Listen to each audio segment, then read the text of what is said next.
¿De qué trata? Y por lo que veo es por dónde empieza el mundo contemporáneo y cuáles son los factores que hacen que se diferencie el contemporáneo con la época anterior, ¿no?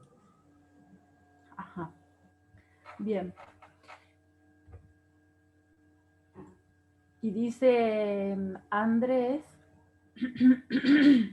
que es sobre la palabra revolución. ¿Y qué dice sobre la palabra revolución?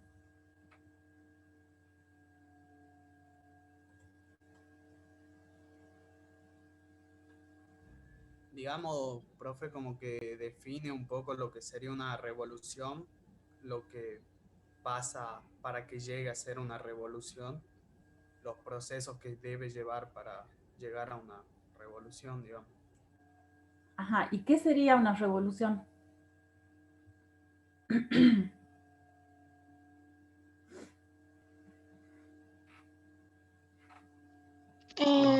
Si no, bueno, no sé quién iba a hablar. Sí, Luz, solo porque nadie levantó la mano. Si no mal recuerdo, creo que en una parte decía, cuando se enfrentan dos clases y nombraba a la aristocracia y a la burguesía, y que en lo que la que había salido venciendo sería la burguesía, que es lo que principalmente se entendía como revolución.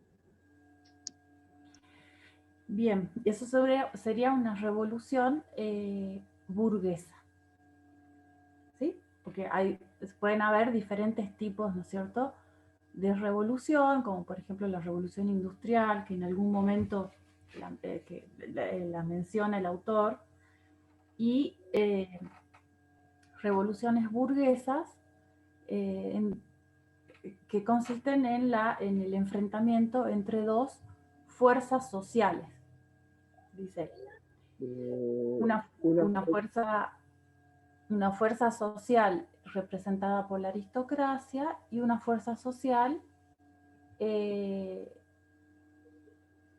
dirigida, digamos, protagonizada fundamentalmente por la burguesía. Y cuando gana la burguesía, entonces se puede hablar de una revolución burguesa, ¿no? Una revolución es un intercambio de clases. ¿Cómo no sería intercambio? Bueno, un cambio de clases sociales. ¿Un cambio en qué? En el gobierno, digamos, en el, ¿cómo lo digo? En la organización. En la organización política, social. Económica, social. Claro, bien, lo que decía Federico es un intercambio de clase, pero no intercambio de que yo pongo una cosa acá, de que cambio de lugar así en general, digamos, sino que un cambio en la clase social que tiene el poder y que dirige el Estado. Eso era lo que quería. Exacto, bien. Entonces, dicho así, bien. ¿Y qué función cumple, qué rol cumple, por qué qué relación hay entre este debate sobre sobre el mundo contemporáneo, la edad contemporánea y toda esa discusión sobre el concepto de revolución? ¿Qué relación hay? ¿Qué dice el autor? Dice que como se cambia de pensamiento, se debe cambiar de edad, porque en una edad hay, supónganse, cuando terminó la edad, no me acuerdo qué, bueno, cuando fue la revolución, digamos, francesa, comenzó una nueva edad por el cambio de pensamiento que había. Entonces el autor habla sobre el cambio de cuando no podemos hablar de tiempo, un tiempo determinado, no podemos hablar sobre siglos, él más bien trata de hablar sobre en edad, porque es en el pensamiento. No sé si me explico bien, profesor. Y después vamos a ir precisando. Ariana. Él más que nada habla de la ruptura necesaria para indicar el final de un periodo histórico y el comienzo de otro, que sería que este cambio, digamos, de mentalidad, de modelos económicos, políticos y todo lo demás. En especial hablamos mucho de la Revolución Francesa porque de ahí es donde se inspira, por así decirlo, muchos de los cambios de la edad contemporánea. Uh-huh.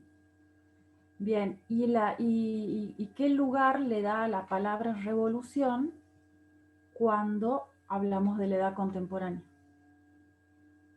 Él habla de las revoluciones, digamos, entre el siglo, creo que él empezaba del 17 en el siglo XVII más que nada, y XVI, que para él es como que marcaba el comienzo de eso, de la edad contemporánea, las Claro. revoluciones. Él dice que las revoluciones burguesas en el tránsito del siglo XVIII al XIX, en Francia, en Europa y en realidad también en toda América, ¿sí? Las revoluciones en el tránsito del siglo XVIII al XIX fueron, dice él con esas palabras, el gran pórtico del mundo contemporáneo. ¿Sí? Entonces, esas revoluciones burguesas desatan realmente procesos que nos hacen hablar de una nueva época. Y habíamos dicho que revolución, entonces el enfrentamiento entre fuerzas sociales, pero no solamente eso, el enfrentamiento entre fuerzas sociales que, bueno, hacen cambiar o cambia, quizá no de un día para el otro, ni rotundamente, pero que cambian la clase social en el poder, y eso hace que se vaya remodelando, que se transforme profundamente la estructura de las sociedades y el carácter de los estados. ¿Sí? Ahora, Profe, sí. por eso es que dice que el mundo contemporáneo se constituye sobre la base de procesos muy largos operados especialmente en el occidente europeo y americano. Sí, ese es otro tema. Si las revoluciones son repentinas o tienen que ver con con todos procesos que se venían dando antes, que no es contradictorio, pero no importa. Ahora, él al principio del artículo, bueno, hace estas consideraciones sobre el tema de la revolución, de las revoluciones como que dan inicio al mundo contemporáneo, pero también habla de un debate sobre el término de revoluciones. ¿Hay alguien que cuestione o que aporte otras ideas sobre este término de revoluciones como procesos que dan origen al mundo contemporáneo?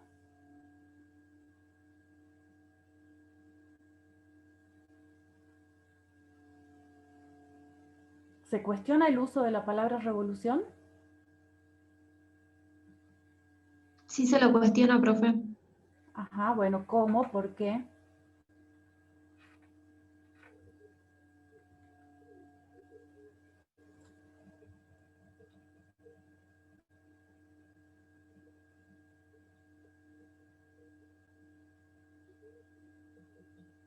Porque una revolución es un proceso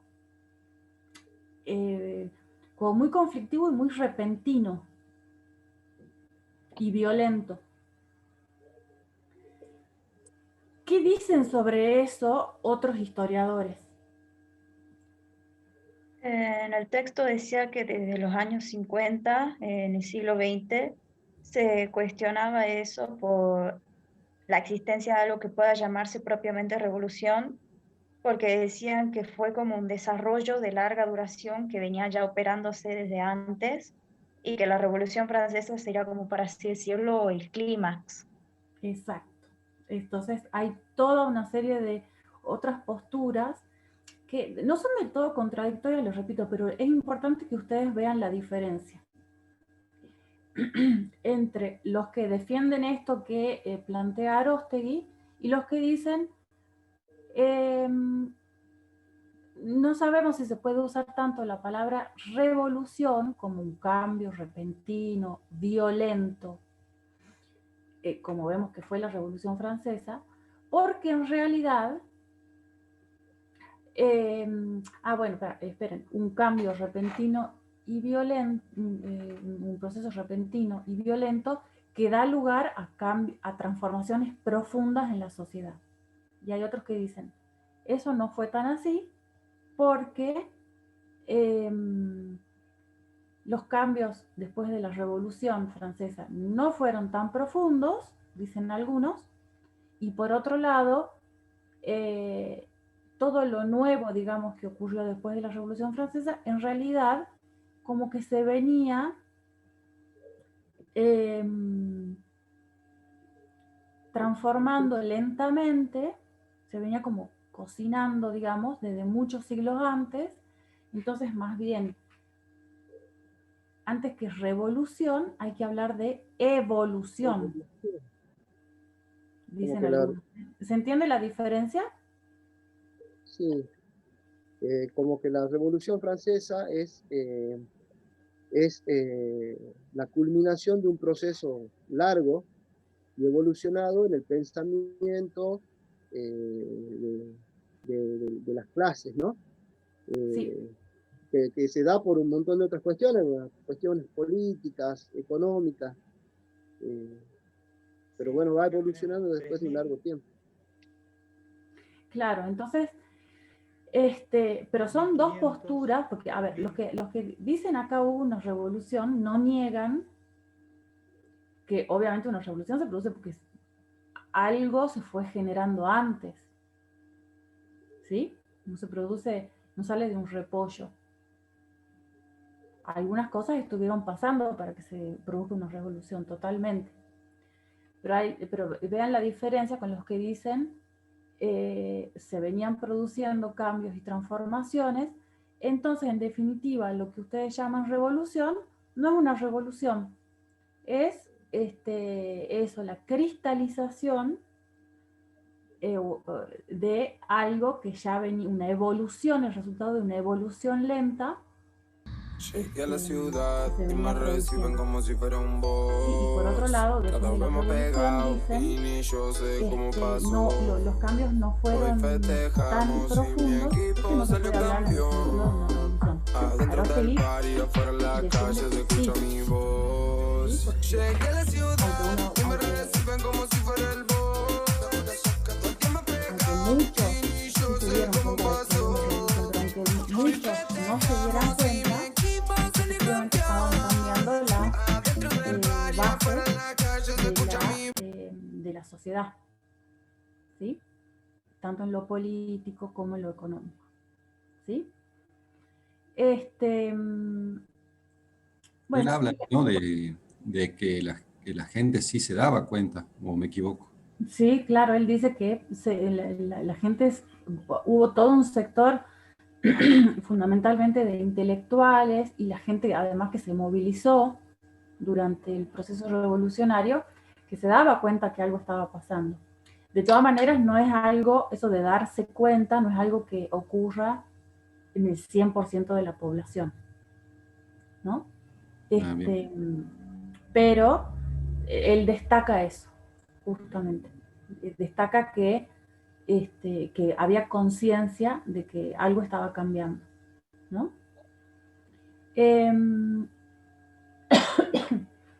Bueno, vamos a la primera pregunta, que era, ¿por qué es posible hablar de una nueva época histórica, una nueva época o periodo histórico? ¿Por qué es posible hablar de un nuevo periodo histórico?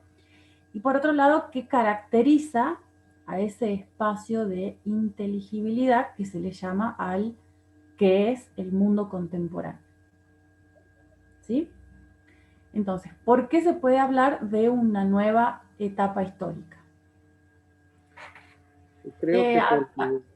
No sé si tiene la mano levantada. Bueno, Delfina, si le quedó la mano levantada o... Pía. ¿Profe? Está Pía, Sí, profe.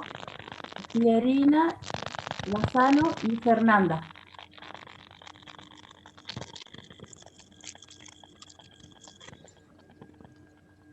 ¿Profe? Habla Delfina. Sí. Yo puse, ¿es posible hablar de este periodo histórico porque existe conciencia de que se han producido cambios de gran profundidad? Ya no pueden explicarse con los mismos fundamentos con los que se explica una época ya establecida. Desde el punto de vista de la tarea de la historiografía, la definición de una nueva época es un trabajo conceptual que debe indicar un nuevo espacio de intangibilidad. Esto significa que es mucho más que las colocaciones simples de las divisiones cronológicas basadas en grandes hechos históricos. A menudo también la propia sociedad que experimenta el cambio se ha producido conscientemente de ello, ya que éste no puede experimentar cambios bruscos o revolucionarios, debido a que la edad contemporánea arranca de procesos que tienen estas características, que rompen el espacio de intangibilidad que lo caracteriza de una época anterior. Bien. Hay un ruido. Bueno, seguía Pía, ¿puede ser? Sí, profe. A ver.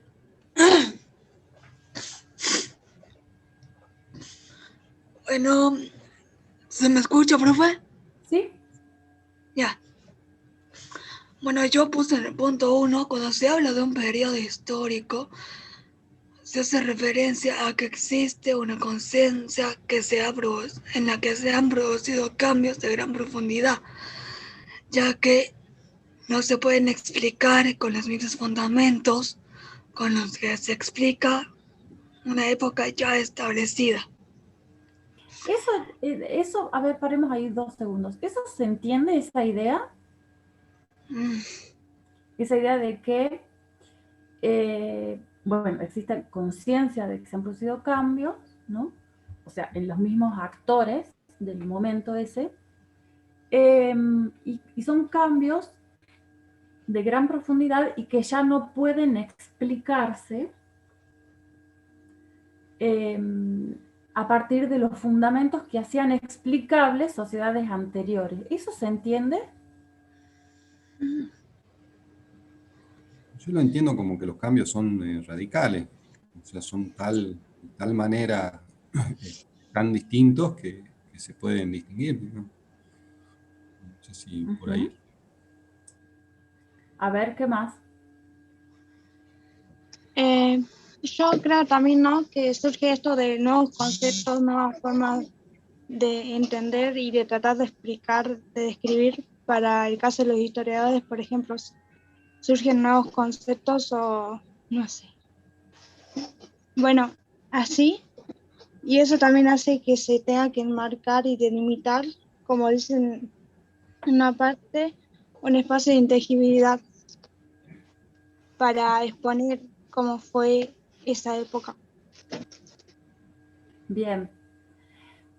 A ver, sigamos con el orden de la palabra. Pierina. Profe, yo puse más de lo mismo que puso Pía, pero puse, cuando se producen cambios de gran profundidad, estamos hablando del comienzo de una nueva época, pero estos cambios deben explicarse de forma diferente a la que se explican las épocas ya establecidas. Pero hay que tener en cuenta que los periodos históricos son difíciles de establecer con claridad. Bien.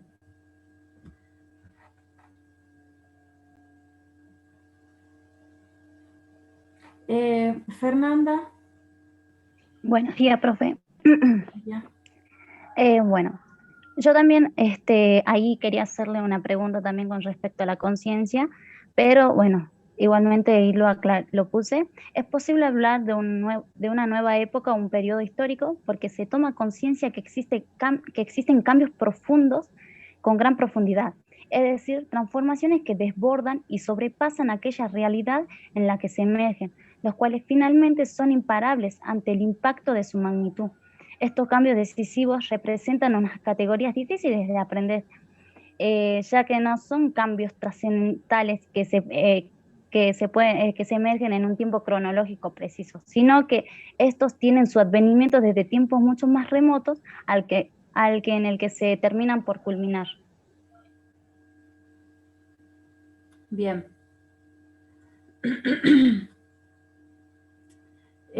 Los que van hablando van bajando la mano, ¿sí?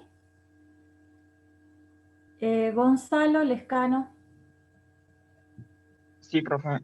Yo también puse eso también de que los cambios, o sea, se puede hablar de un nuevo periodo histórico porque existe una conciencia de que se produjeron cambios de gran profundidad. Y ahí puse que tenemos que tener en cuenta que el mundo contemporáneo se desarrolla históricamente como consecuencia de la crisis y sustitución de las estructuras del antiguo régimen. Y ahí como que expliqué cuáles son los cambios sociales, políticos y económicamente. Bueno, ahí vamos a ir después. Ustedes, si se dan cuenta, al principio del artículo mismo, vieron que Aróstegui cita lo que decía Tocqueville, ese nombre raro que cita al principio. Tocqueville era, bueno, un pensador, digamos, que escribió mucho sobre la época, es de la época de las revoluciones, famoso por escribir sobre la democracia en Estados Unidos,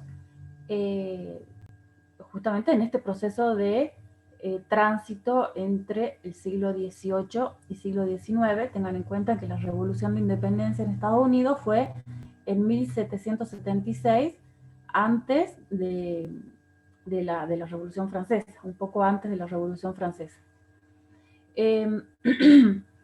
Y bueno, un pensador como Tocqueville entonces ya percibía, ¿no?, en la época las grandes transformaciones que se estaban sufriendo. Entonces, efectivamente, como todos ustedes dijeron, se puede hablar de un nuevo periodo histórico porque los mismos contemporáneos a esa época lo estaban percibiendo y lo estaban describiendo, y porque ya los nuevos procesos que desatan las revoluciones, los nuevos procesos sociales que desatan las revoluciones, hacen que el mundo que se abre sea bastante diferente al anterior, y que ya no se puede explicar a partir de los mismos fundamentos, de los mismos conceptos, ¿sí? Aquellos rasgos centrales, entonces, que definían una sociedad, la sociedad del antiguo régimen, dejan de tener vigencia. Los rasgos centrales del mundo todavía un poco feudal del antiguo régimen ya no son los de la nueva época que se abre, ¿sí? Porque aparecen, como les digo, nuevas realidades, o se imponen o empiezan a dominar esas ideas y realidades que se habían venido configurando antes, pero que ahora se imponen como rasgos centrales de la nueva época, ¿sí? Hay antes de pasar al segundo punto, a la otra pregunta, hay una frase que dice, que me parece que es igual importante tenerla en cuenta, también de Tocqueville, que cita Aróstegui, y es, bueno, aunque se hable de un nuevo periodo histórico, hay que tener en cuenta, en cualquier proceso de cambio, la Revolución Francesa, la Revolución Industrial, después vamos a ver la Revolución Rusa, el nazismo y fascismo, etc., dice que la revolución ni destruyó totalmente el viejo mundo, o sea, el antiguo régimen, ni inventó todo lo nuevo. Ni inventó todo lo nuevo. Es decir, por ejemplo, los estados de tipo liberal que se comienzan a configurar después de la Revolución Francesa, se configuraron efectivamente después de la Revolución Francesa, pero no es que era totalmente nuevo, porque el liberalismo de hecho es un conjunto de pensamientos, una filosofía política, etcétera, que venía de antes, nada más que no se había impuesto. ¿Se entiende eso? Sí, disculpe, profesora. Sobre este punto, una de las compañeras dijo que la conciencia la tenían que tener los pensadores, los historiadores, algo así entendí. Yo puse muy corta la respuesta del punto 1, pero puse que eran los contemporáneos los que tenían que tomar conciencia de los cambios profundos de acuerdo a la realidad que vivían. Me parece, no sé si está bien, que eran las personas de la sociedad que vivían en ese momento los que tenían que tomar la conciencia de poder cambiar profundamente o radicalmente digamos, la historia que estaban viviendo. No es que tenían que tomar conciencia, es que tomaron conciencia, ¿no? Claro, pero como fue una evolución, las generaciones anteriores, digamos, no tuvieron esa, no sé, la determinación, porque hablamos de una evolución en vez de una revolución. Entonces, las generaciones anteriores no tuvieron esa determinación, creo yo, ¿no? Pienso, de poder tomar, bueno, hacer una revolución o tomar, tener la conciencia de los cambios radicales que estaban necesitando. Claro, efectivamente, puede ser que los procesos de toma de conciencia política de las sociedades son muy complejos, son muy, muy complejos. Comienzan a surgir nuevas ideas, se empiezan a expandir, pero quizás no llegó el momento, objetivamente hablando, y hasta por azar aparecen circunstancias que hacen que esa conciencia determine la acción de un pueblo, ¿no es cierto?, para la transformación, como vos decís, ¿no? Y hay momentos en que ocurre. Les voy adelantando. ¿Por qué si el pensamiento de tipo liberal que se impuso después de la Revolución Francesa, ese pensamiento venía desarrollándose desde el siglo XVII, pero en el siglo XVII no hubo una revolución. Bueno, hubo una revolución, perdón, sí, en Inglaterra, pero no fue antes, ¿sí? Y la revolución en Inglaterra no desató inmediatamente todas las revoluciones en todo el mundo, como sí lo hizo la Revolución Francesa. Bueno, ¿por qué? Les decía, ¿por qué en 1789, por qué a fines del siglo XVIII sí hubo una revolución que además desató revoluciones en todos lados? ¿Por qué? Repito, si el pensamiento revolucionario ya venía desarrollándose desde mucho antes. Dice Gabriela, no se producen hasta que hay condiciones. Bueno, pero ¿cuáles fueron esas condiciones? Bueno, ¿saben por qué? Bueno, a ver, creo que esto, después cuando lean lo de la Revolución Francesa, lo del texto de Bonaudo y de Roudet, que tienen que leer, se van a dar cuenta. Tiene que ver con que a ver, sí. Puede ser lo que explicaba ayer la profe, digamos que también tiene influencia de que Francia era el país más importante y más poblado de Europa. Pero eso no explica por qué hubo una revolución francesa, una revolución en Francia a fines del siglo XVIII y no en el siglo XVII.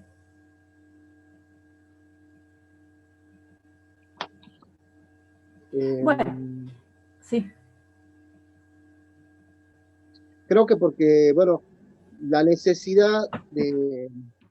La profesora ayer decía que una de las cosas que desató la Revolución Francesa fue, como la gota que rebalsó el vaso, fue el precio del trigo,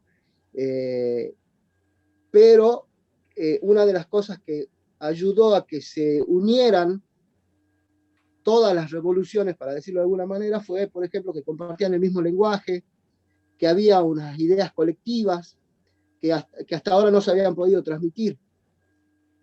Se adoptaron nuevos conceptos. Bueno, tiene que ver un poco con todo eso y además con una circunstancia que también la profesora les decía el otro día, porque hubo una crisis al interior de la clase dominante.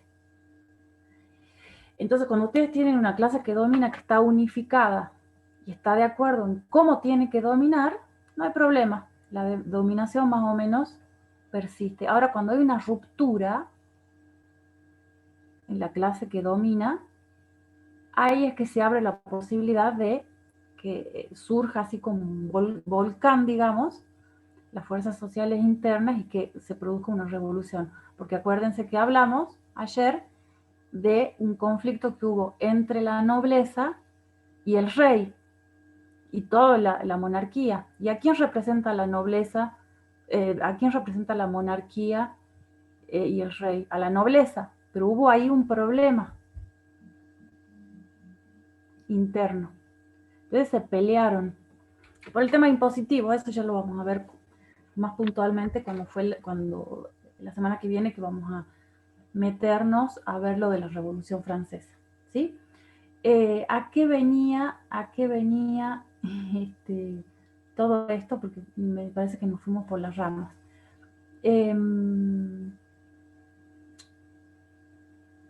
¿A qué hizo que se produzca una revolución en un momento de la historia y no en otro? ¿Sí? Bueno, con circunstancias particulares que hay que estudiar de los procesos particulares, ¿sí? Bueno. Y la segunda pregunta de ese punto era, ¿qué caracteriza al mundo contemporáneo como espacio de inteligibilidad? ¿Qué caracteriza? ¿Qué lo caracteriza?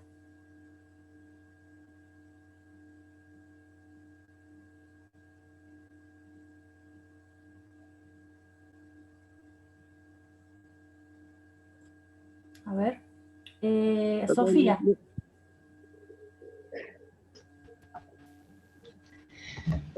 Buen día, profe. Buen día. Lo caracteriza la clara conciencia que tienen que tener los investigadores a la hora de hablar de un cambio decisivo de época. Es preciso que pueda mostrarse que aquellos rasgos que definían de forma central hasta entonces un estado social han dejado de tener vigencia, es decir, que tiene que haber una forma diferente de describir una época de otra, digamos, pero tiene que estar clara esa idea. Bueno, pero esa pregunta, la segunda pregunta, digamos, del punto A, creo que era, es justamente cuáles son esas nuevas características del mundo contemporáneo que lo distinguen del anterior. ¿Eso lo pudiste ver, Sofía? ¿Cómo, profe? No, la segunda pregunta de ese punto era justamente cuáles son esos nuevos elementos o esos nuevos rasgos del mundo contemporáneo que lo hacen diferente al anterior. Yo leí un poco de que, por ejemplo, en lo social, en lo político y en lo económico, aunque no sean gran notorios, sí hubieron cambios. Bueno, ¿cuáles? O sea, ¿cuáles son las características del mundo contemporáneo que hacen que podamos hablar de una época distinta a la anterior? ¿Sí? Porque todos ustedes dijeron, se puede hablar de un nuevo periodo histórico porque aquellos rasgos que definían a la sociedad han dejado de tener vigencia. Bueno, ¿qué es lo que empezó a tener vigencia que fue distinto a lo que tenía vigencia en la época anterior? A eso va la pregunta.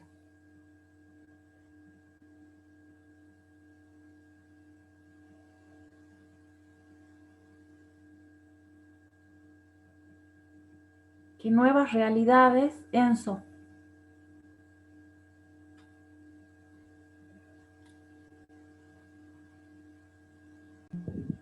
Profe, sería la parte donde habla sobre, que dice, digamos, los componentes particulares del cambio eran también de enorme importancia. Socialmente, los viejos estamentos quedan arruinados y aparecen las clases sociales con el predominio de un grupo complejo formado por la burguesía, en cuyo seno existen diversos sectores y fracciones.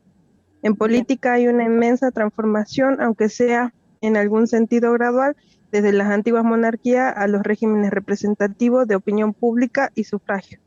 Económicamente desaparecen o se transforman profundamente, no sin grave conflicto, todas las estructuras del viejo mundo campesino, se desarrolla la industria y se impone el dominio universal del mercado.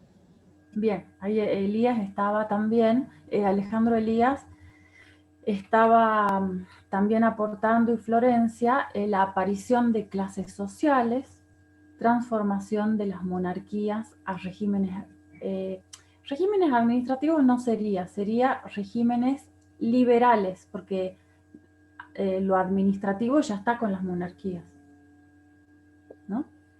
Regímenes liberales. Representativos, así dice el texto. Ah, está bien. Ahí sí, regímenes liberales representativos. Desaparecen las estructuras del viejo mundo campesino y se desarrolla la industria. Eso, una nueva cultura. Bueno, son muchas cosas, ¿no? Pero eso, la imposición a nivel mundial del universalismo. ¿Del universalismo de qué idea? Universalismo es que algo se impone a nivel, es universal. El capitalismo puede ser, profe, del libre comercio. Puede ser eso, pero a nivel Y el surgimiento casi de la burguesía, porque la profesora habló mucho de que la burguesía empezó a reclamar derechos que con las monarquías absolutas, digamos, las monarquías absolutas manejaban casi mucho de lo que podía decir los impuestos, y la burguesía pedía que le abran cancha para ello. La profesora llamó que habían como los tres estados: estaban la nobleza, el clero y la inminente, o lo que iba a ser posteriormente la burguesía, que es lo que pedían más poder político. Bien, en ese ámbito. Ahora, una aclaración sobre eso. La burguesía no aparece en el siglo, a partir de la Revolución Francesa. No, por eso ya estaba medio semi-constituida, digamos. Ya estaba constituida. La burguesía, objetivamente, como una clase social, como un sector social, un grupo social, que no está vinculado al trabajo de la tierra, porque no es ni campesino, ni la nobleza y la aristocracia, que tienen tierras y hacen trabajar a campesinos ahí. La burguesía no es ninguna de esas cosas. La burguesía vive del comercio, el intercambio, los préstamos, etc. Eso surge en el siglo XI, o sea, 7 siglos antes de la Revolución Francesa. Entonces es un sector social que se va configurando, que se va conformando, y finalmente... por eso llega como a ser una parte importante, llega tanto a que le llamen el tercer estado, como decía la profesora ayer. Sí, de todas maneras, el tercer estado, también otra aclaración. Discúlpeme que los interrumpa, pero quiero ir aclarando cosas que si no después se me pasan. El tercer estado no es solamente la burguesía, el tercer estado es la burguesía pobre, rica, son los campesinos. Artesanos, decía la profesora, pequeños comerciantes. Claro, es todo lo que son sectores no privilegiados, ¿no es cierto? Bueno, otro fenómeno que aparece, digamos, rasgo del mundo contemporáneo, dicen acá, es el surgimiento de los estados nacionales. Así es, que es un tema especial que vamos a trabajar. Tendencia de universalismo en la construcción política, económica e ideológica, es decir, sí hay una tendencia mundial a empezar a conformar estados nacionales. Piensen que antes de los estados nacionales, que es donde vivimos hoy, en la estructura política, digamos, territorial que vivimos hoy, son reinos, imperios, ¿sí? No hay estados nacionales. Hay estados, pero no estados nacionales. Esas son diferenciaciones que van a tener que en las que van a tener que empezar a pensar, a definir y a distinguir, ¿no? Hoy vivimos en estados nacionales más o menos desde el siglo XIX y casi en todo el mundo, ¿sí? Antes no era así. Existían estados, pero con otras formas. Ya les digo, reinos, imperios donde vivían diferentes naciones, en fin.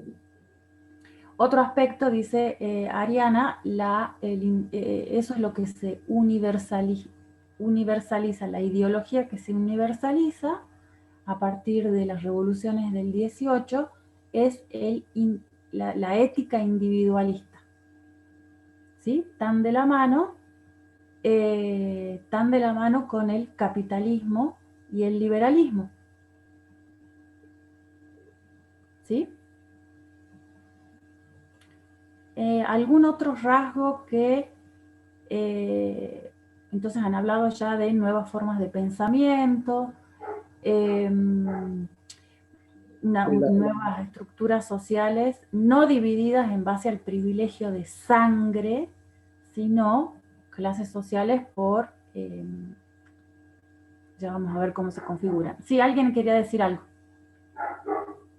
No, esto de que estaban en contra del sistema político monárquico absoluto. Claro, bien.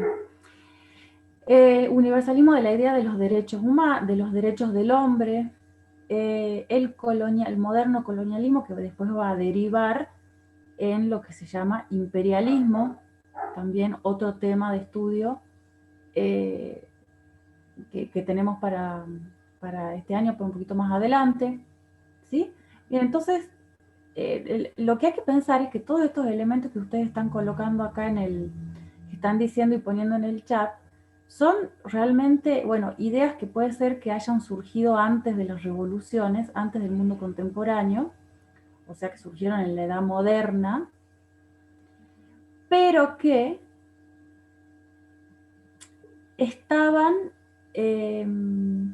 tenían poca difusión, no eran muy aceptadas por el poder, obviamente, y en cambio sí son las ideas como pilares, se vuelven las ideas pilares durante el mundo contemporáneo. ¿Se entiende eso? Sí. A mí esto me hace acordar mucho al planteo de Pérez Álvarez que tenían para el trabajo integrador 2. Porque él dice, si se acuerdan del texto, él dice que los historiadores lo que tienen que hacer es rescatar de la historia todo eso que no triunfó. ¿Por qué? Porque es muy probable que sea lo que triunfe en el futuro.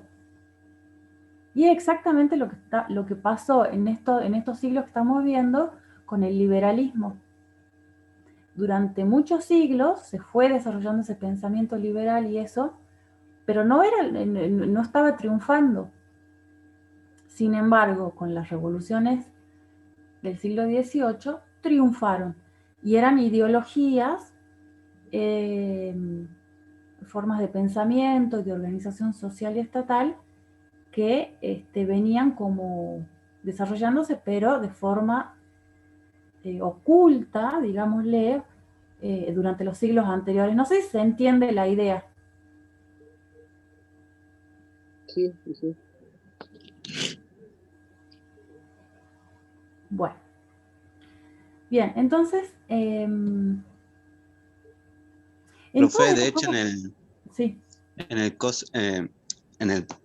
La bibliografía de Pérez Álvarez cita que hay que tener importancia de lo que van a ser, de los vencidos, habla él, que como que los vencedores siempre de cierta manera oprimen a los vencidos para no perder el poder, pero hay que tener en cuenta estas historias que no fueron, que pueden haber sido en el momento en que eso en un momento dado a otro va a volver a resurgir y va a ocupar el lugar de vencedor. Claro, pónganse en el lugar de alguien que vivía en el siglo XVII, XVIII, antes de las revoluciones, que venían, digamos, elaborando todas estas ideas, y decía, pucha, pero bueno, seguimos con las monarquías absolutas y la aristocracia y la nobleza aplastándonos. Eran los vencidos. Bueno, pero esos vencidos fueron vencedores, ¿no? En las revoluciones liberales, en las revoluciones burguesas del siglo XVIII, los que eran los vencidos fueron los vencedores. ¿Sí? Entonces, digamos, esto es muy por ahí que nos ayuda a pensar a que hay que ver hoy cuáles son esas ideologías, esas formas alternativas de organización social que por ahora han sido vencidos, que en algún momento pueden ser los vencedores. Sí, Enzo, perdón. Eso no me quedó claro a mí sobre lo que decía Pérez Álvarez, porque no sé, a mí se me ocurre que no es una formulación de hacer eso, los vencedores y vencidos, porque él dice que los que son vencidos, digamos, los vencedores siempre van a tratar de oprimir, de evitar de perder su hegemonía, su poder, pero que siempre, por así decirlo, lo van a machacar los vencidos. Pero después dice que en esta parte en la que usted cita, por ejemplo, de los liberales, del liberalismo que surgió 7 siglos antes, No, se fue desarrollando antes. La burguesía surgió 7 siglos, el liberalismo como pensamiento en el siglo XVII. Sí, pero yo me refiero a que, digamos, ahora tomaron el poder de vencedores, digamos, el lugar de vencedores, digamos, dejaron de ocupar ese lugar de vencido y están en el lugar de vencedores, pero ellos a su vez también siguen oprimiendo y van a oprimir hasta que vuelvan pero no cambian sí el modelo, el mismo, sigue manteniéndose el modelo de eso de vencedor y vencido. ¿Por qué no se busca otra forma, digamos, de ver las cosas? Porque siempre esa dualidad bueno, no sé, yo tampoco la llego a ver, ¿no? Ajá. Para mí ahí reside el problema, digamos, de verlo de esa manera, ¿no? Y como bueno, claro, la idea para muchos sería que llegue un momento en la historia en que deje de haber vencedores y vencidos. Pero para eso hay que vencer a alguien. Creo que ahí dice, no sé si era en el de Fontana, no estoy seguro, en la que la humanidad tenía que ser redimida, algo así, lo que cita de Walter Benjamin. No me acuerdo en qué parte era, que iba a ser como una sociedad justa cuando se acabe esa dicotomía, ¿no? Pero no estoy seguro en cuál parte de Fontana o Aróstegui, no me acuerdo. Bueno, sí, es interesante lo que estás planteando. Pero bueno, siempre hay sistemas, regímenes que quieren seguir manteniendo a la eternidad, digamos, el esquema de dominados y dominadores, explotados y explotadores. Y sí, la idea sería que no exista eso, pero bueno. Entonces, creo que lo que les estaba diciendo, todos estos rasgos que ustedes han colocado acá en el chat son justamente temas sobre los que vamos a ir profundizando en los siguientes trabajos prácticos. Y están en el programa. Surgimiento de los estados nacionales, el nacionalismo, la cuestión de el colonialismo, los regímenes representativos y después los regímenes que fueron contra los estados representativos, como fue el nazismo y el fascismo, el imperialismo, etc. ¿Sí? Entonces son todos esos rasgos, ahora va a pillar todos los rasgos de los que habla Aróstegui y ustedes han ido poniendo acá, son justamente los procesos que vamos a ir estudiando de acá en adelante. ¿Sí, Pía?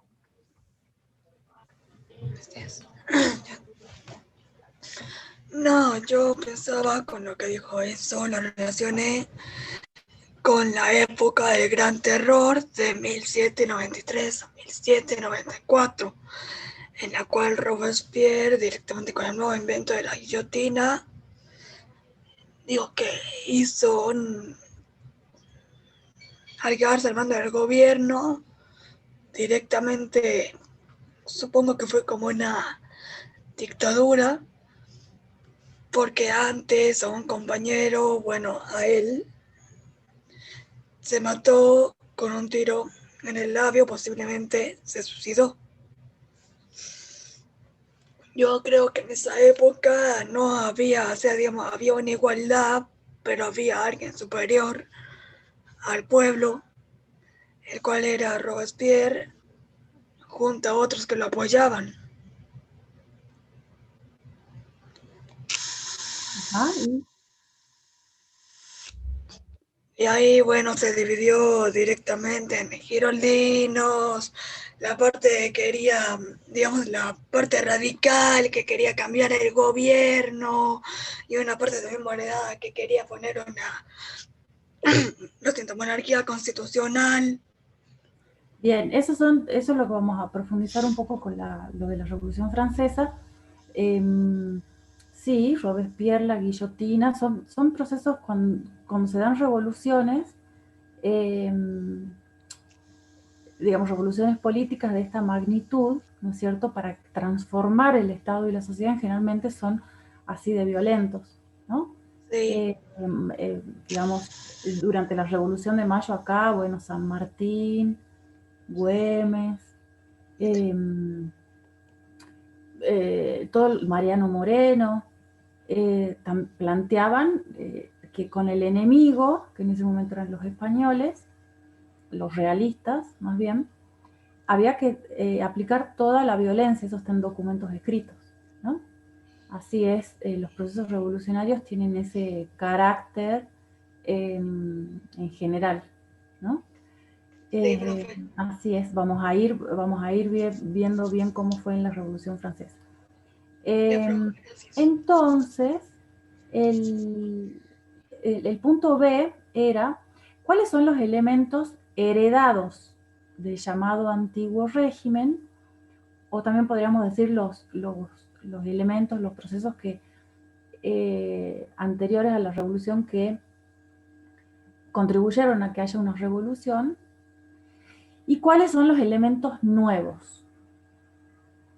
¿Sí? En parte, ya los han ido diciendo los elementos nuevos, pero hay permanencias, hay procesos anteriores a la revolución que vale la pena señalar. ¿Cuáles son esos?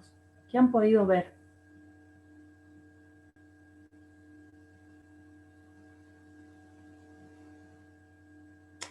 Ya le repito, entre los elementos nuevos, ¿sí?, del mundo contemporáneo, posterior a las revoluciones, ya han ido señalando, ¿sí?, a partir del punto anterior, que era caracterizar al mundo moderno, al mundo contemporáneo.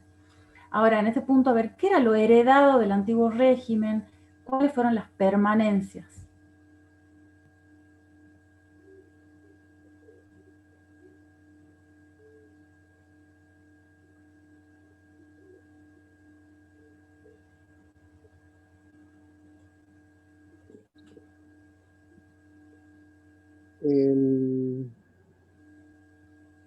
Tiene que ver la pregunta, no, la verdad que no la entendía muy bien, pero yo puse que se operaba un proceso en el antiguo régimen de la legislación emana del rey y sus órganos de gobierno, que era lo que quedaba, digamos, la cuestión esta del gobierno del rey, la autoridad máxima, digamos, o los super, a ver, ¿cómo era la palabra que estaba los superpoderes, poniéndolo en nuestro tiempo, que tenía el rey y que controlaba absolutamente todas las cosas. ¿Sí? Sí. Acá Gabriela, ¿cómo? Sí puede ser eso, digo, el punto B. Bueno, Yo- es un punto. Yo puse, profe, dice Sí, que el nuevo espera, régimen... Gabriela Díaz en el chat dice que se menciona que no cambiaron las ideologías, la forma de pensar, las instituciones. En realidad que él no dice que no cambiaron. Él dice que hay permanencia de algunas. Yo, Hay profe, en permanencia. esa parte puse, dice, el nuevo régimen no arrasó en forma alguna ni todas las instituciones, ni todas las estructuras, ni las mentalidades que existían antes de su desarrollo, sino que las heredó del antiguo. Es verdad que muchas de ellas, como el largo predominio económico y social, cuando no político, de la aristocracia o de la fortaleza de las viejas comunidades rurales, algunas formas institucionales del poder absoluto y de la propiedad privada que fueron las novedades e instituciones que trajo la situación post-revolucionaria. Se los denomina, por ejemplo, régimen representativo, monarquía limitada e incluso democracia en ciertos casos. Bien, entonces ahí está. No es que no se cambian las instituciones, o sea, de hecho, la gran transformación fue el cambio de la forma de Estado, de sus instituciones y los regímenes políticos, ¿no? Porque a partir de las revoluciones del 18 y del siglo XIX también, porque siguió habiendo revoluciones burguesas, justamente lo que cambia son las formas de Estado y el surgimiento de nuevos regímenes políticos, como por ejemplo los regímenes democráticos, representativos, el tema del sufragio, pero que él dice hay permanencia de algunas instituciones, ¿no? Y formas de pensar, etcétera. Como por ejemplo, yo pienso ahora en la iglesia, en el poder que tiene la iglesia. Es un poder institucional que no hubo revolución burguesa que pueda contra ella, contra la iglesia, digo. Sí, que Para no, bien o para los mal, franceses esté uno de querían, acuerdo o no esté de acuerdo, ¿sí? ¿Cómo? los franceses que no querían, digamos, los que estaban con Robespierre, sacar al clero y hacer un calendario de 10 No, semanas, sí, claro, o el sea, termidor, ¿cómo era? sí, y después se volvió al calendario anterior. Se volvió al sí, calendario anterior. La iglesia sí, bueno, ya lo vamos a ver cuando veamos la Revolución Francesa, pero se les estuvieron resacados a los expropiaron franceses. algunas tierras, algunos derechos que tenían, pero subsiste hasta el día de hoy como un poder ahí por encima de los estados, incluso, ¿no? Por ejemplo, la escuela que no profeso es de la modernidad y bueno, se afianzó en la contemporaneidad, ¿no? Sí, por ejemplo en la educación. Bueno, y por otro lado, formas de pensar se refiere a, por ejemplo, el poder que como simbólicamente siguió teniendo la aristocracia europea. ¿Sí? No solamente la aristocracia europea, sino también incluso las monarquías, porque si bien se transformaron en monarquías constitucionales como España o monarquías parlamentarias como en Inglaterra, la figura del rey es muy difícil, o reina, ahí el género no importa, no no se puede sacar. En España hubo revoluciones antimonárquicas a fines del siglo XIX, la revolución republicana de 1930, que terminó en una dictadura de Franco, y la guerra civil española en 1936, que después restableció el poder del rey. Es una figura muy difícil en Europa de sacar, ¿no? Todavía. Entonces, bueno, ese tipo de elementos de permanencia, ¿no? Bueno.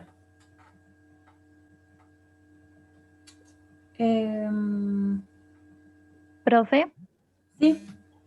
Disculpe, ¿y cómo sería entonces en esta cuestión el ideal que se venía expandiendo, pero bueno, que no termina de tener, así culmina en lo que sería en la época contemporánea el ideal iluminista, el del ilustrado? ¿Cómo sería la pregunta? Ahí quería saber yo qué pasaría entonces con este ideal de la ilustración que se viene desde ya de tiempo más antes. Claro. Que viene expandiéndose, pero yo entendí como que culmina recién en lo que sería en la época contemporánea. Claro, lo que dice el autor es que todo el pensamiento de la modernidad, todo ese pensamiento que se desarrolla en la Edad Moderna, y en la última parte el iluminismo, la ilustración, ¿sí? Con todas estas ideas de soberanía popular, de división de poderes, la idea de libertad individual, de ciudadano, todas estas ideas que se fueron desarrollando, generando antes de la Revolución Francesa, que corresponden al iluminismo.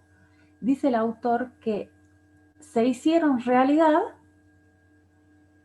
¿no? En el mundo contemporáneo, en la edad contemporánea. O sea, la edad contemporánea, dice él, es la realización del pensamiento de la edad moderna.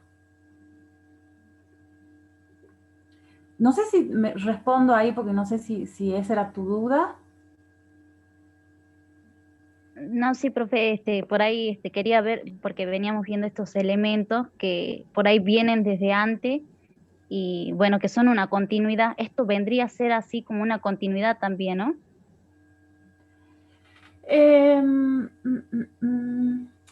Hay una continuidad, hay una aplicación de muchos de los principios de los pensadores ilustrados y de los filósofos liberales.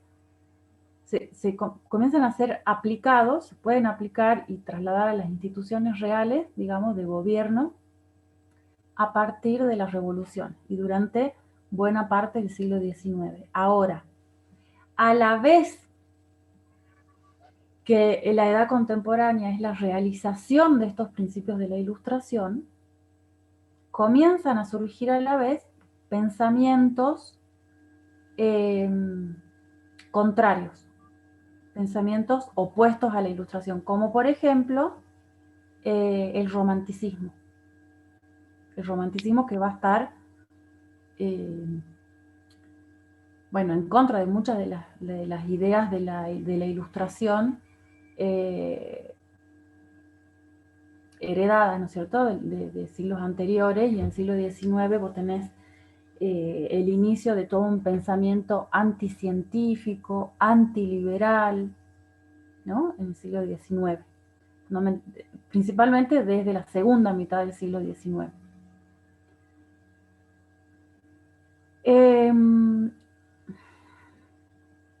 Pregunta Pía, los que hablamos en su clase estamos aprobados y tenemos que presentar el trabajo 4. Los que participan hasta el final de la clase están aprobados. ¿Sí? Por supuesto que ya saben que sean participaciones con contenido de los textos, ¿sí? Y no tendrían que entregarlo por escrito al 4. ¿Sí? Bueno. Y después hay otra pregunta la pregunta 2, que dice, el autor sostiene un nuevo modelo de Estado, unas nuevas concepciones sobre el origen y ejercicio del poder y sobre la potestad de hacer las leyes y de aplicarlas, la conversión de súbditos en ciudadanos, la concepción del cuerpo político como una nación, la aparición de la opinión pública, el constitucionalismo, esas y muchas otras realidades nuevas de la vida política aparecen en el curso de las grandes revoluciones del siglo XVIII y se consolidan en toda la edad contemporánea. Eso es textual del autor. Siguiendo el mismo ejercicio que en el punto 1, identificar y explicar los elementos de continuidad en relación al Estado y los regímenes políticos del siglo XVIII y los elementos nuevos.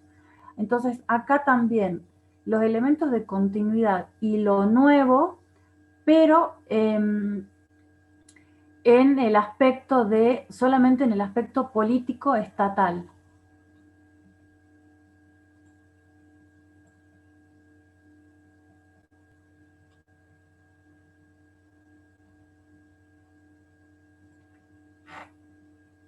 A ver.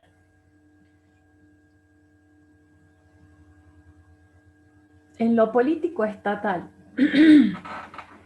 ¿qué hay de nuevo? ¿Qué hay de continuidad?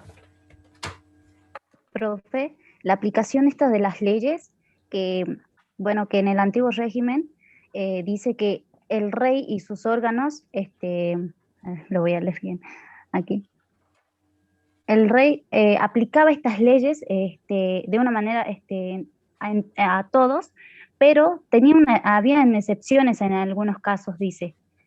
Por ejemplo, en esto en algunas instituciones, como por ejemplo el de como el del pase del foro, por ejemplo, el de España, dice, por ejemplo, ahí damos un ejemplo de que cuando había una excepción de esto, de aplicar las leyes en esto, pero en los otros sí se aplicaban en todos. Bien.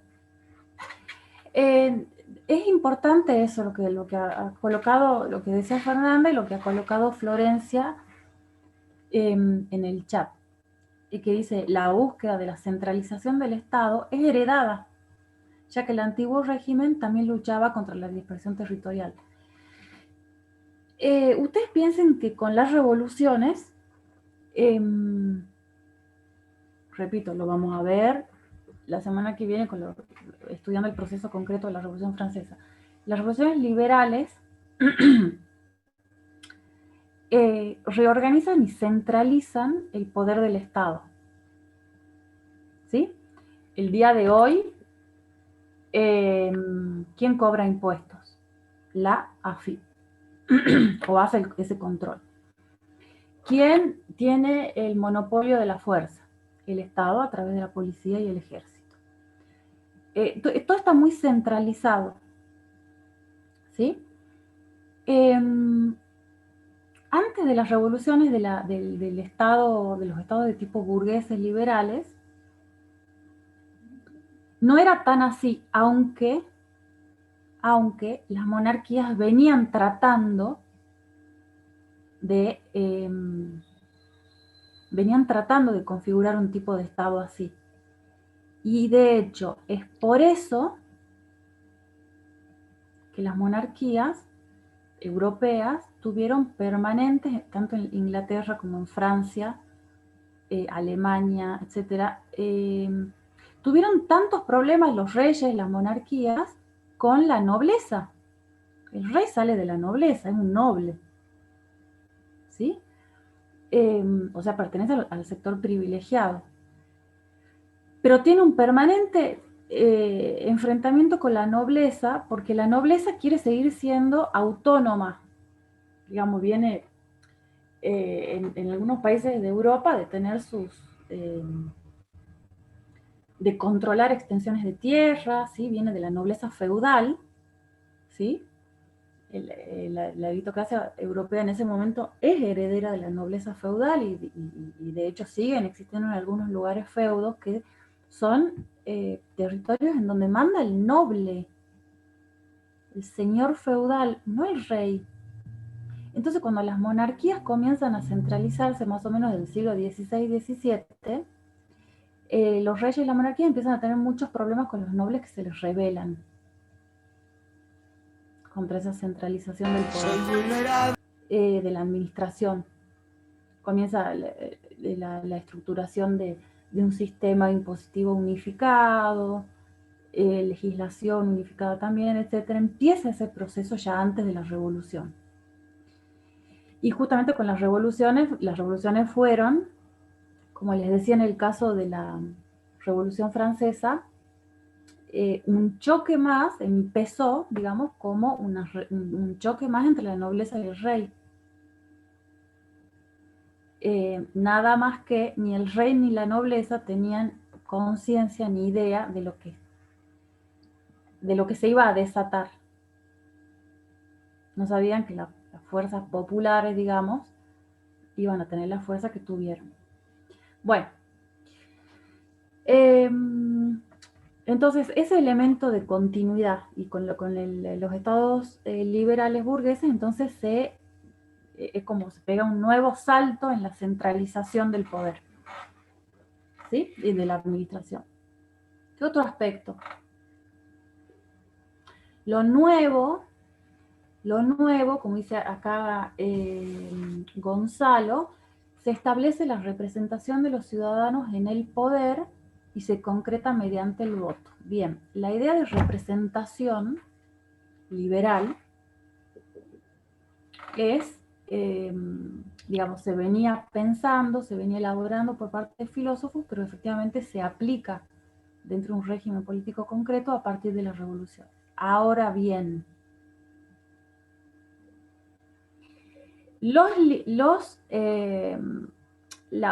durante una primera etapa de la Revolución Francesa, que fue moderada, no se aceptó el sufragio universal. O sea, la burguesía liberal no quería sufragio universal. De ninguna manera. Era bastante conservadora. Entonces solamente se aplicó el derecho al sufragio para los propietarios, para los que tuviesen propiedades, y para los que tuvieran cierta riqueza y pagaran cierta cantidad de impuestos. Solamente esa gente podía votar, por eso se le llama voto censitario o censatario, también aparece en otros lugares, ¿sí? El voto calificado, digamos, voto calificado según la riqueza. Con Robespierre, la etapa más radical de la revolución, se aprobó el sufragio universal. Universal para varones. No se terminó aplicando por todos los conflictos de la época, y después se volvió nuevamente al sufragio censitario, ¿sí? O sea, calificado según el nivel de riqueza. O sea, la calidad de ciudadano, participante de una sociedad con los mismos derechos que otros, era un poco limitada, ¿no? Esa calidad de ciudadano. Pero es un elemento nuevo, efectivamente. ¿Qué más? Yo además, profesora, de lo que ya mencionaron usted y mi compañero, me gustó mucho la frase esta que dice: cuando un pueblo ha destruido en su seno a la aristocracia, corre hacia la centralización por un instinto natural. Porque yo, bueno, puse lo mismo que ya remarcaron ustedes acerca del régimen que opera la legislación del rey y sus órganos de gobierno sobre cualquier cualquier otro particular, sobre los derechos de la iglesia y los privilegios de la nobleza. Pero me gustó esta frase, que cuando el pueblo destruye a la aristocracia, corre a la centralización por un instinto natural.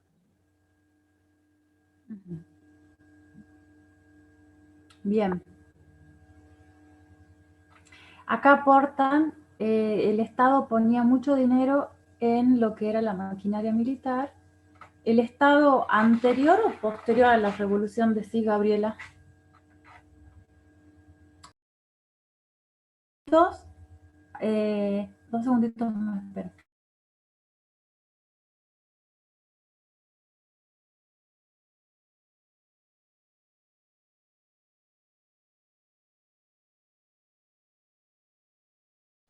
Sería después de la revolución, ¿verdad, profe?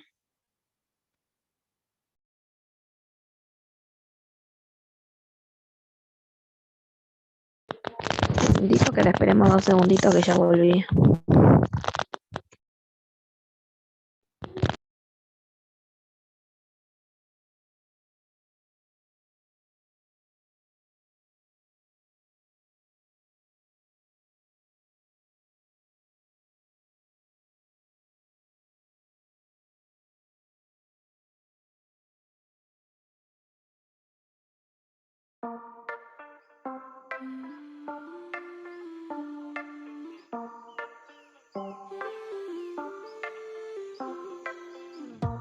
Corriendo como una gacela, huyendo de ti aunque me duela, no recorre la adrenalina, ey, no gusta tanto que lastima, quiero que hoy sienta la presión, quiero entregarte mi corazón, ven, cásame, acaríciame, que yo quiero probar el sabor de tu piel, rescátame, acorrálame, que tú bien sabes que rico nos vamos a envolver, ven, cásame, acaríciame, que yo quiero probar el sabor de tu piel, rescátame, acorrálame.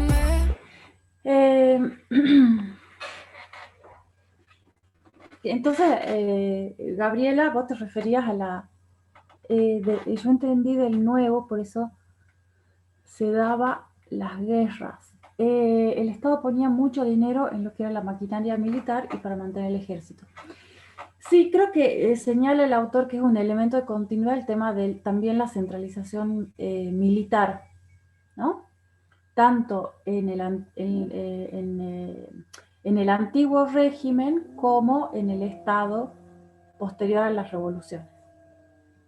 ¿Sí? Bueno, ¿qué otros elementos señala el autor? Entonces el tema de las representaciones, como elementos nuevos, la representación, el voto, el sufragio, digamos, como elementos nuevos, como elementos de continuidad, entonces, todo la centralización, ¿sí? La centralización desde el punto de vista legal, impositivo, militar. Bien, ¿qué más?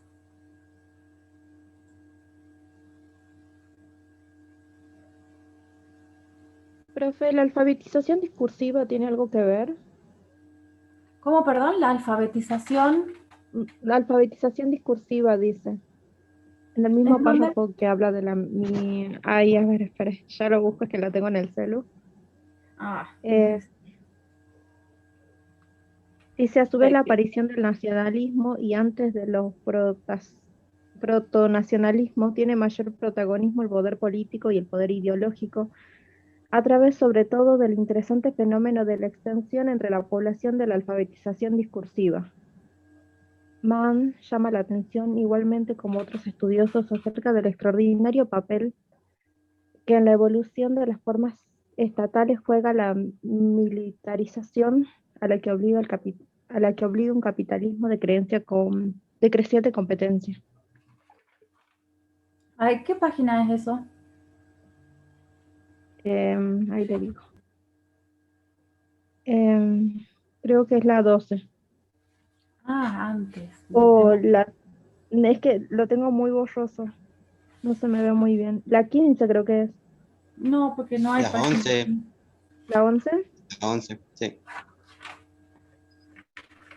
Es que ustedes tienen otra numeración. La 11 de la cartilla, digamos, pero no del libro de él. Tendría que ser la 52, creo.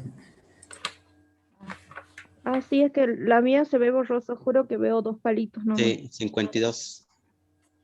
Sí, en esta parte que hablaba del... ay, ¿dónde estaba?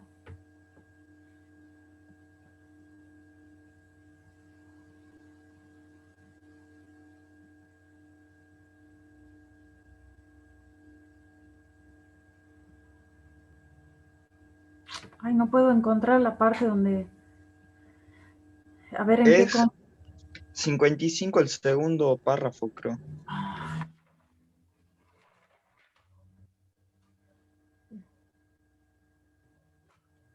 Ah, cuando está hablando, sí, de las nuevas ideas políticas, ¿no es cierto?, de la transformación de la estructura del Estado, las nuevas concepciones, etcétera, decía la compañera, y para que todos ubiquen, en el tercer párrafo de la página 55, que equivale a no sé qué página de 11, creo, de la cartilla, digamos. En la creación del Estado contemporáneo destaca el papel de dos de esas fuentes, los poderes económico y militar. A su vez, en la aparición de los nacionalismos y antes de los protonacionalismos, tienen mayor protagonismo el poder político y el poder ideológico, a través, sobre todo, del interesante fenómeno de la extensión entre la población de la alfabetización discursiva.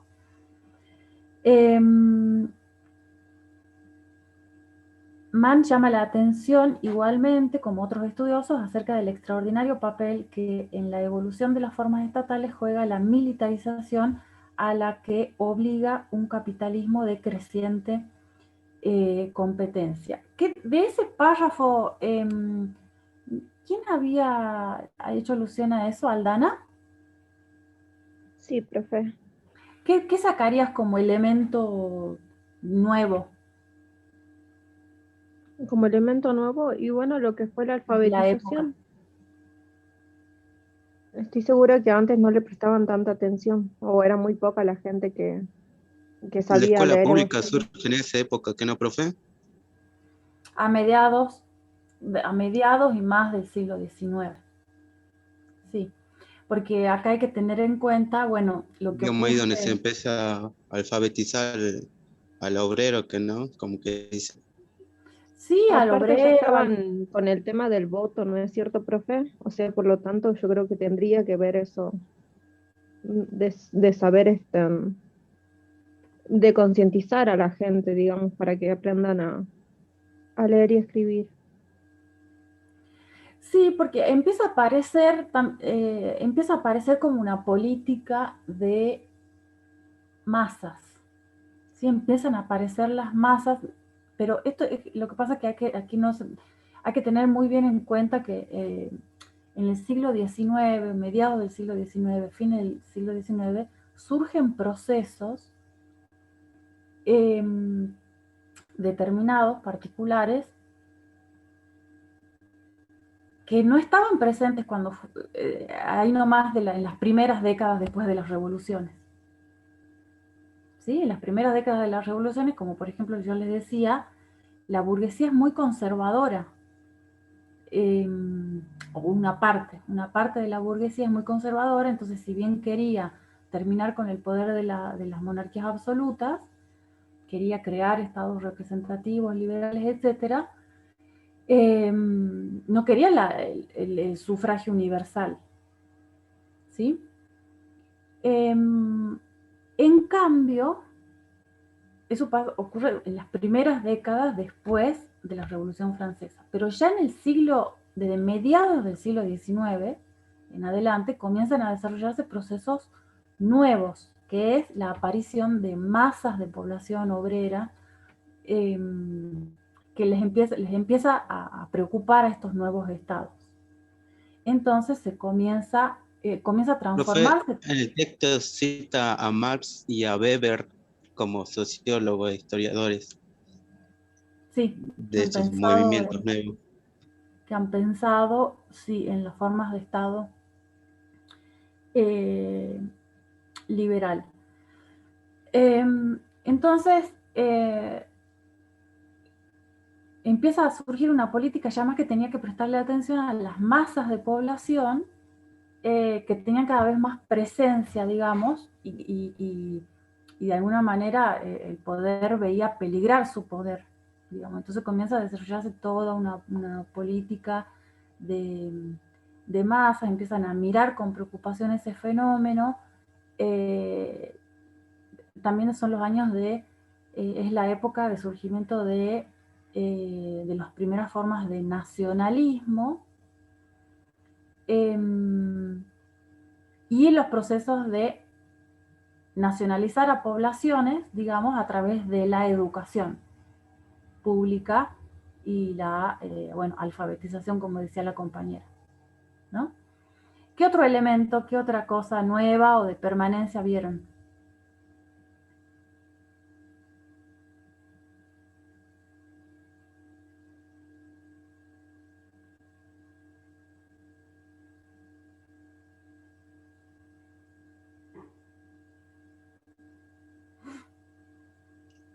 Profe, yo puse el paso al sistema de poderes basado en la representación y la creación de naciones son casos de la aparición de conciencia y del efecto de la transitividad del poder y de la rebelión de los súbditos ante la forma de proceder del poder absoluto para salir de su crisis. Aunque, como se ha señalado, los orígenes del Estado-Nación pueden rastrearse hasta fechas muy tempranas de la historia moderna europea. Su verdadera conclusión es tardía, desde luego, posterior a 1815. El Estado-Nación es una de las líneas de fuerza de la evolución moderna de los Estados. La existencia y la exaltación de la nación, por lo demás, no hace sino fortalecer el papel y el poder de un Estado central, por cuanto la nación representa la hegemonización o la fuerte aspiración a ello de los miembros de la comunidad política representada en el Estado. Los Estados quieren ser nacionales, basarse en la nación. Recíprocamente, las naciones aspiran a poseer su propio Estado. Bien. De todo eso que es,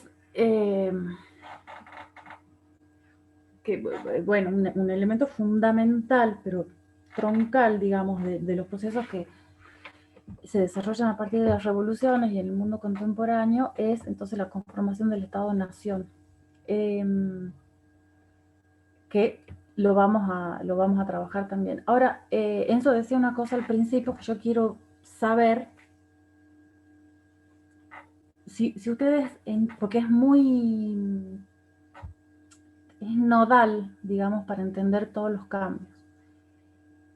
¿Qué diferencia hay entre una forma de representación liberal, o la que va a surgir con las revoluciones, y lo anterior? ¿Qué diferencia hay entre formas de representación en el antiguo régimen y la forma de representación liberal posterior a la revolución? Puede ser, profe, que la representación sea por los nobles y la figura del rey. ¿Cuándo? Y de la nueva, en el régimen anterior, por así decirlo, y la nueva forma de representación más democrática, por así, más liberal o democrática, o de monarquía limitada, sea por así decirlo, el sufragio y la aparición de las masas en ese lugar. Bueno, por ahí va un poco, ¿sí, Julieta?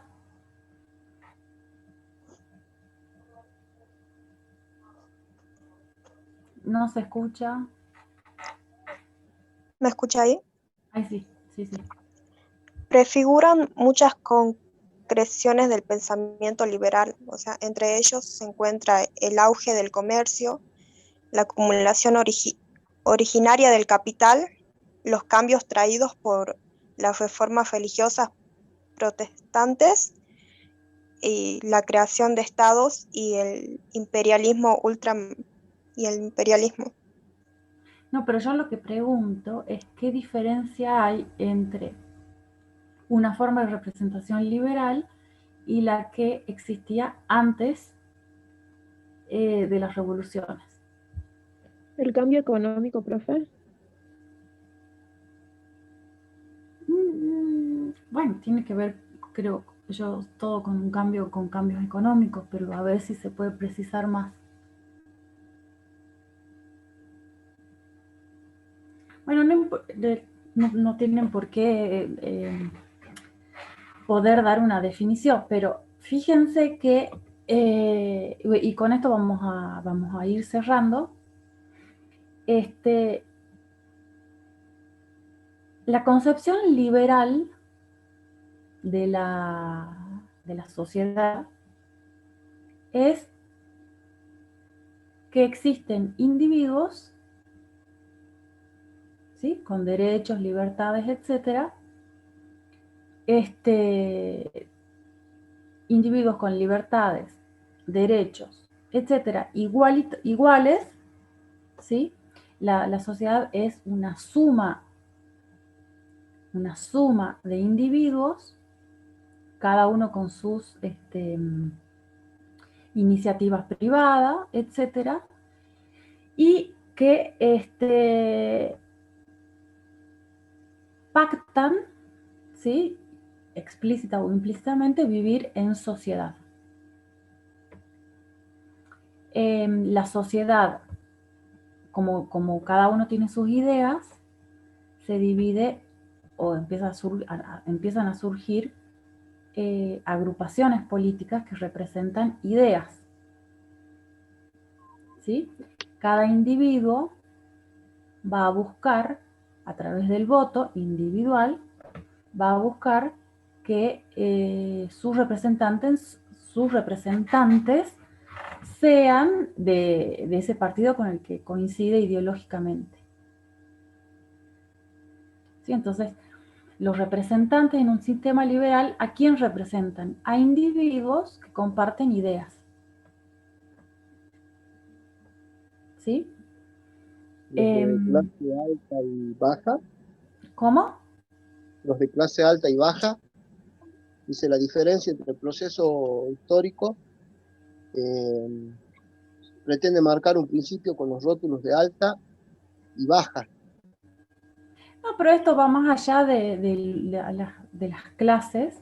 En la perspectiva liberal no interesan ni las clases, ni la parte alta, ni la parte baja. En el aspecto liberal, tu voto, mi voto, que yo soy una asalariada, vivo del salario, mi voto vale lo mismo que mi voto, el papelito que voy a poner en la urna, vale lo mismo que el del, qué sé yo, el del dueño de una multinacional. ¿Sí? Los dos votamos representantes según nuestras ideas. Bueno, es una representación liberal, de tipo liberal, ¿sí?, a través de partidos políticos que se van conformando, etc. Antes de las revoluciones no existía nada por el estilo.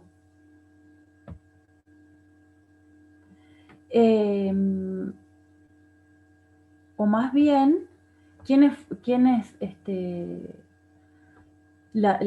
existían o estaba conformado, digamos, el sistema político, como por lo menos en Francia, como tres estados, ¿no? El estado de la nobleza, el clero y el tercer estado, y cada grupo como grupos sociales, digamos, marcado por el privilegio, ¿sí?, por el nivel de privilegios, tiene sus representantes, pero todos son súbditos del rey.